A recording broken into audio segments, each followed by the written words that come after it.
বাংলাদেশের রাজনৈতিক ইতিহাসে এমন অনেক নেতা আছে যাদের রাজনৈতিক জীবন কেবল পদপদবী নয়, বরং আন্দোলন, কারাবরণ, নির্যাতন এবং দীর্ঘ সংগ্রামের সমার্থক। সিরাজগঞ্জের রাজনীতিতে রাশেদুল হাসান রঞ্জন তেমনই একটি পরিচিত নাম।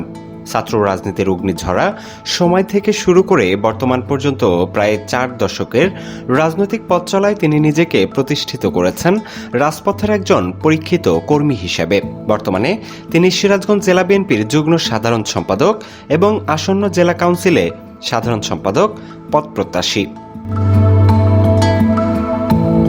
মেয়র হয়ে যেটা করতে পারবো তার চেয়ে ভালো করতে পারবো দলের জন্য, সাধারণ সম্পাদকে তৃণমূলের খোঁজ নিতে পারবো, তাদের জন্য সুখ দুঃখ দেখতে পারবো, দলকে সুসংগঠিত করতে পারবো। যে দলের ভিতরে আমার জীবন শেষ করে দিছি, বহু বাচ্চার দিকে তাকায় নেই, সেই দলকে এত ভালোবাসি, যে দলকে, সেই দলের সাধারণ সম্পাদক একটা তো আশা স্বপ্ন থাকেই। রঞ্জনের রাজনৈতিক যাত্রার সূচনা ঘটে শৈশবে। শহীদ রাষ্ট্রপতি জিয়াউর রহমানের হুরাসাগর খাল খনন কর্মসূচিতে অংশগ্রহণের মধ্য দিয়ে রাজনীতির প্রতি তার আগ্রহের সূচনা হলেও মূলধারার ছাত্র রাজনীতিতে তার সক্রিয় সম্পৃক্ততা শুরু হয় 80-র দশকের শুরুতে। তৎকালীন রাষ্ট্রপতি বিচারপতি আব্দুস সাত্তারের সিরাজগঞ্জ সফরে 7ম শ্রেণীর এক ছাত্র হিসেবে ধানের শীষ হাতে মিছিলে অংশ নেওয়া সেই কিশোরী পরবর্তীতে হয়ে ওঠেন জেলা ছাত্র রাজনীতির অন্যতম আলোচিত নেতা।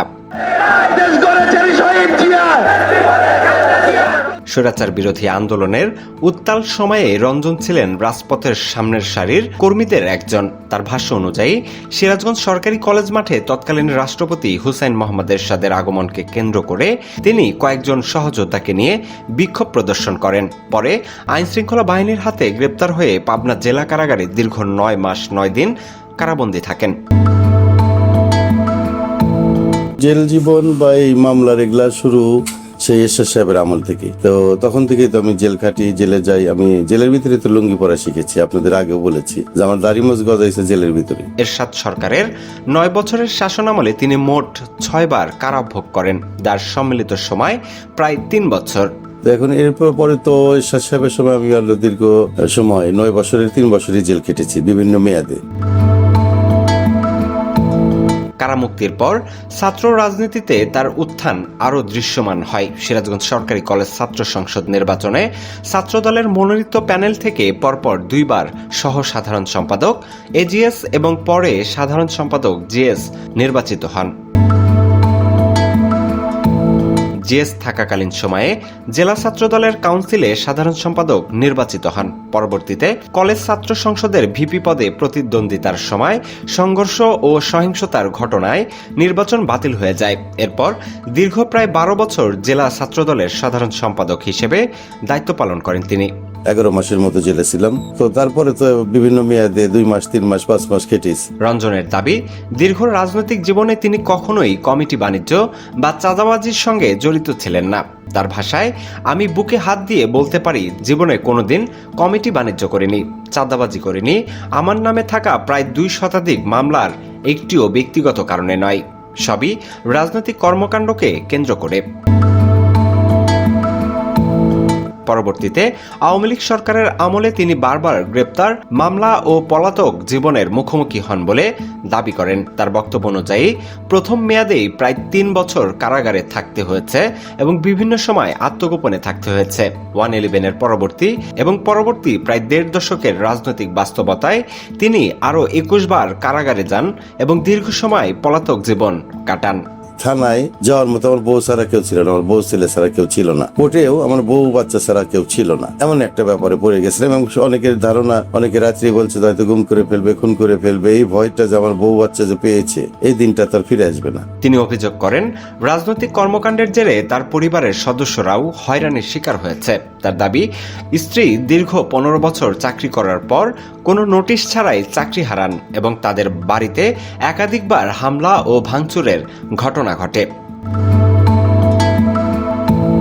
আমি তো বাড়িতে থাকতে পারলাম না। আমার বাড়ি যেহেতু রাস্তার সাথে, আর আক্রমণটা হয় আমার বাড়ি দিয়ে শুরু হয়। সেদিন রাত্রে আমার বাড়িতে যখন আক্রমণ করে পার্টির অফিস পোড়া দেয়, পুলিশ দ্রুত আসার কারণে আমার বাড়িতে আগুন দিতে পারে না। আমি বাইরে ছিলাম, আমার বউ বাচ্চা তাড়াতাড়ি গেটে তালা দিয়ে পুলিশ মানুষ তাদেরকে বের করে দিয়েছিল। রঞ্জনের ভাষ্য, রাজনৈতিক প্রতিকূলতা তাকে আদর্শচ্যুত করতে পারেনি। তিনি বলেন, রাষ্ট্রীয় গোয়েন্দা সংস্থাগুলোর নথি পর্যালোচনা করলেই তার রাজনৈতিক জীবনের স্বচ্ছতা ও কর্মকাণ্ড সম্পর্কে বাস্তব চিত্র পাওয়া যাবে।